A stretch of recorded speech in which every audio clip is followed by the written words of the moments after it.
the stage of attraction for Kṛṣṇa, and who is not freed from the material impasse, but who has qualified himself to enter into the kingdom of God, is called sadhaka. So how is it possible that one is not freed from the material impasse, as is described, yet has qualified himself to enter into the kingdom of God? How is it possible? Well, in the stage of devotional service according to regulative principles, Kṛṣṇa sees the devotee trying to perform devotional service.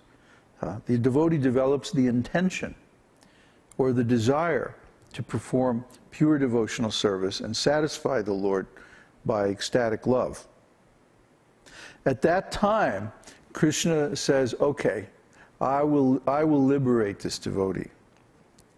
And from that point on, as long as the devotee does not deviate from the process of devotional service, Kṛṣṇa arranges his gradual liberation. Even if it takes, more than one lifetime, Kṛṣṇa will gradually arrange everything so that that devotee becomes successful. See? From the time that the devotee develops the desire for complete liberation from material existence, he is considered to have attained the qualification of entering the spiritual world, even though he's not there yet.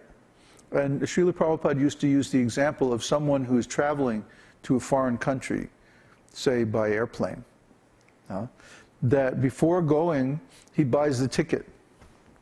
And he's already paid his ticket, but he hasn't left yet. So you might say, well, how can you say that he's qualified to go to this other country because he's still here? But in his wallet, he has the ticket, see? So all he has to do when the time comes is present his ticket, and then he goes.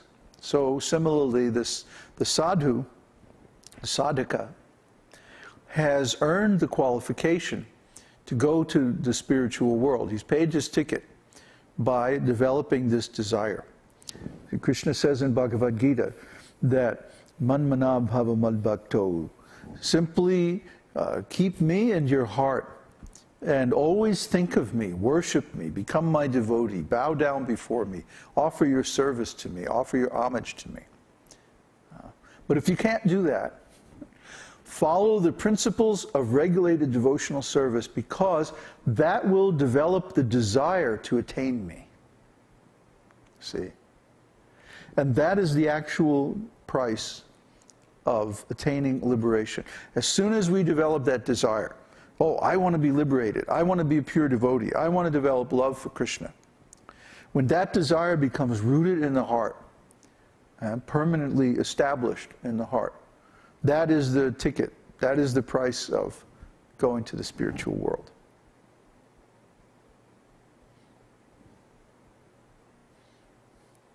So that can be established simply by seeing the arti ceremony.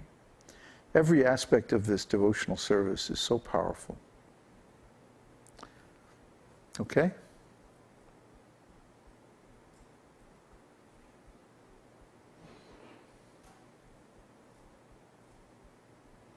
Question from Tiago.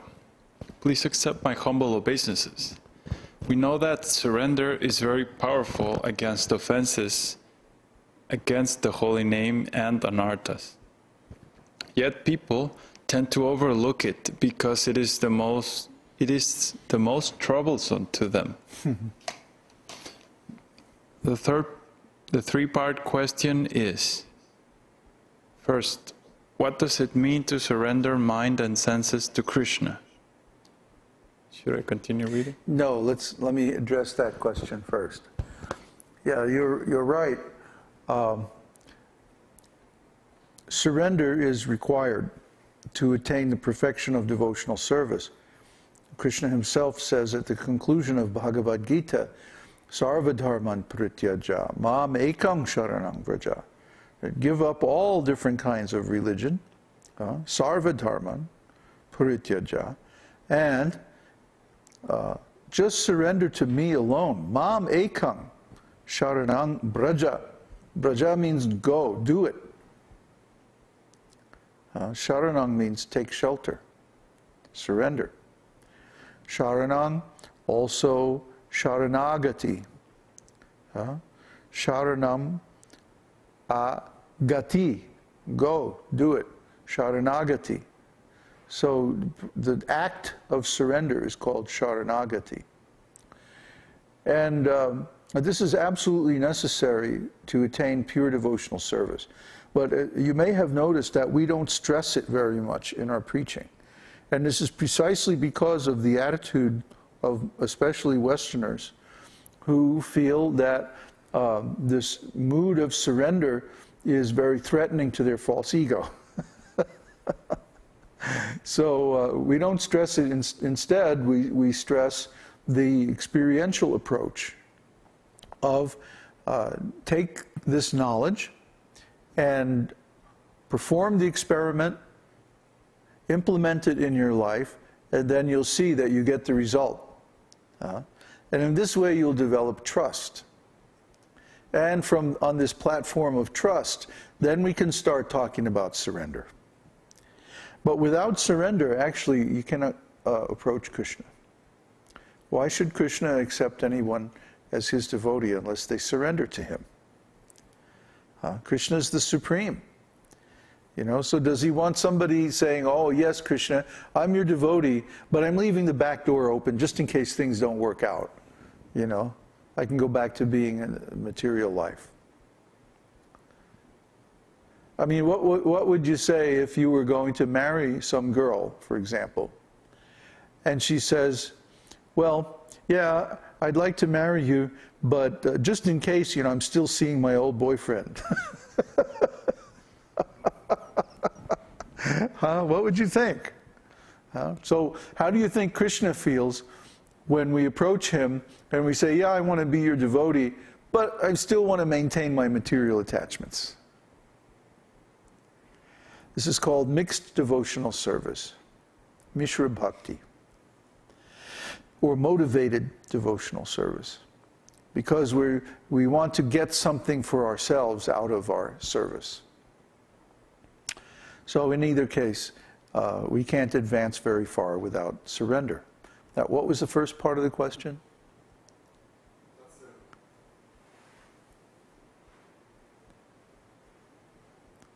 Three parts, right? What was the first one? The first question is, what does it mean to surrender mind and senses to Kṛṣṇa? Well, what does it mean? What does it mean? What do you mean, what do I mean? Surrender means surrender. There's no ifs, ands, or buts. There's no waffling, no compromise, no exceptions. It means surrender. You do whatever Kṛṣṇa wants, period. And Kṛṣṇa makes his desires perfectly clear in the scriptures. So there's no need to guess about what it means. It's all described very elaborately in the first few chapters of Nectar of Devotion. All the rules and regulations are there. Either you do them or you don't do them. If you want to surrender, it means you give up all the things that you're supposed to give up, and you do all the things you're supposed to do. You follow the instructions of Kṛṣṇa, you follow the instructions of the spiritual master. That's surrender. Anything else is not surrender. Period. Very simple. What's the second part? Can I add something? What's that? That in the process of surrender, Hey, don't throw those headphones. In the process of surrender at the very beginning, there is many parts that are unconscious to the devotees. Like we were studying in the community website a list of defense mechanisms. And all these defense mechanisms have the quality that they're unconscious. So even if someone is thinking, oh, I'd like to surrender, they can't consciously do it because of so many cheating experiences in the past. So this is very recommended to understand how have we been cheated, and then remove all that past trauma so that one is able to surrender to Guru or to begin the process of surrender. And the other part is that usually the Guru will give many instructions, and at the beginning one is very neophyte and rebellious and like that, and won't follow. Then after 3 or 5 or 10 times, that every time the instruction, you follow the instruction and it works, then this rebelliousness reduces and it becomes like, oh well, I'll just follow. So that's why we preach in the beginning. We don't preach surrender in the beginning, we preach try it and see what happens. Huh? Okay, so continue with the second question. Yeah. Please explain the importance of surrendering to the spiritual master for someone who wants to surrender to Kṛṣṇa. Well, how are you going to surrender to Kṛṣṇa if you can't surrender to his